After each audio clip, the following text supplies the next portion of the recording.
A gente segue olhando para o nosso cenário local aqui do Brasil para te contar que a despesa com o benefício de prestação continuada, o BPC, tem crescido de forma acelerada. A gente vai te contar que em 2025 o gasto com o BPC chegou a 127,2 bilhões de reais, o equivalente aí a 1% do PIB. A expansão é explicada, inclusive, pelo aumento do número de beneficiários e pela valorização do salário mínimo. Só que, ao mesmo tempo, os municípios apresentaram melhora no resultado primário, mesmo com desaceleração das receitas. O avanço foi puxado principalmente aí pela redução de investimentos e de controle de despesas. Quem vai analisar esse cenário para a gente é o Alexandre Andrade, diretor da Instituição Fiscal Independente. Alexandre, bem-vindo aqui no Money. Um bom dia para você. Bom dia, Muriel. Queria muito entender um pouco mais sobre esse cenário do BPC e o que explica esse avanço a partir da visão de vocês, Alexandre.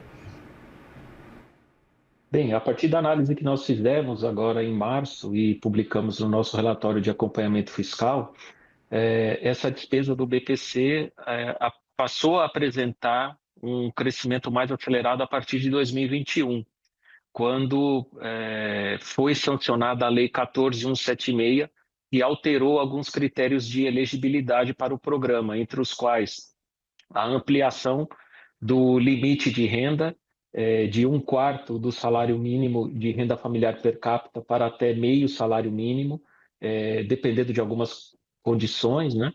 E também alterou alguns critérios, algumas condições de vulnerabilidade.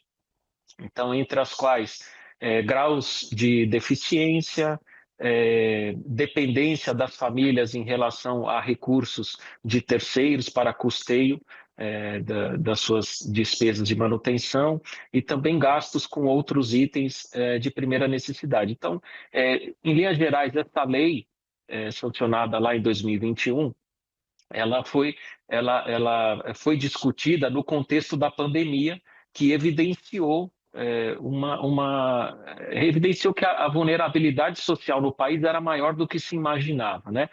Acontece que essa lei também remeteu para regulamentos administrativos uma porção de itens, né, de instrumentos, e essa regulamentação ainda não aconteceu. Então, quando a gente olha para os números, né, mais detalhadamente, a gente vê que o que tem determinado a trajetória da despesa a partir daquele ano, de 2021, foi as concessões dadas a pessoas com deficiência.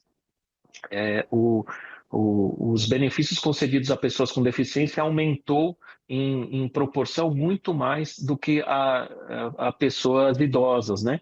E, enfim, isso, de certa forma, traz algum grau de preocupação, porque a despesa tem mostrado um ritmo de crescimento acelerado e pensando, né, na sustentabilidade das contas públicas e na manutenção de um benefício importante para a redução das vulnerabilidades existentes no país, acho que o debate aí precisa ser feito. Eu até queria entender o que tem pesado mais na avaliação de vocês com relação ao BPC. É o número de beneficiários ou é especificamente, por exemplo, o aumento do salário mínimo, quanto que isso acaba impactando também no BPC? As duas variáveis influenciam.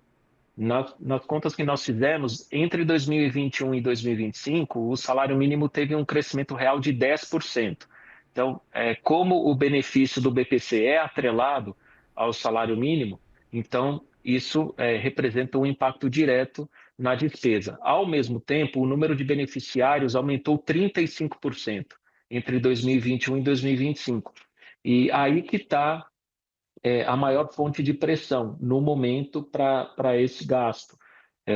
Porque, como eu falei, o que tem determinado esse aumento do número de beneficiários são os benefícios emitidos para pessoas em condições de deficiência, né? E, ao mesmo tempo que os benefícios aumentam para esse grupo da sociedade, também é possível observar um grande salto nas concessões, nos benefícios emitidos por concessão judicial. Então, isso teve um aumento também expressivo entre 2021 e 2025. Alexandre, vocês enxergam um movimento talvez de diminuição do BPC? Qual que é o caminho que vocês enxergam para tentar evitar esse crescimento tão acelerado como a gente tem acompanhado desde 2021, a partir dos dados que vocês enxergam? É necessário uma revisão? Como é que vocês enxergam? Porque lá, 2 anos atrás, praticamente, quando o governo federal anunciou aquele corte de gastos, o BPC acabou sendo barrado, né? Especificamente lá no Congresso, esse cenário de revisão. Portanto, queria entender a percepção de vocês, ainda mais num ano eleitoral que a gente sabe que dificilmente vão ser cortados ou diminuído, enfim, algum benefício. Bom, falar em redução dessa despesa acho que é inviável, porque o BPC é um benefício previsto na Constituição e ele é emitido para pessoas idosas, acima de 65 anos, sob certas condições de vulnerabilidade. A população brasileira está vivendo mais, né? Então, à medida que a população envelheça, então vai haver uma maior demanda por esse benefício. Então, haveria, portanto, um crescimento vegetativo do benefício nos próximos anos. Isso é algo que, da qual é uma situação da qual não dá para se escapar. Agora, o que os números mostram é uma condição hoje insustentável, dada essa carência de regulamentação da lei que foi aprovada em 2021. E aí nós estamos falando aqui também de um dilema que existe, né, entre sustentabilidade das contas públicas e pagamento de benefícios para essas pessoas em condição de vulnerabilidade. A gente sabe que a sociedade brasileira é muito desigual e as vulnerabilidades são muitas dentro da sociedade. Então, esse benefício ele é necessário.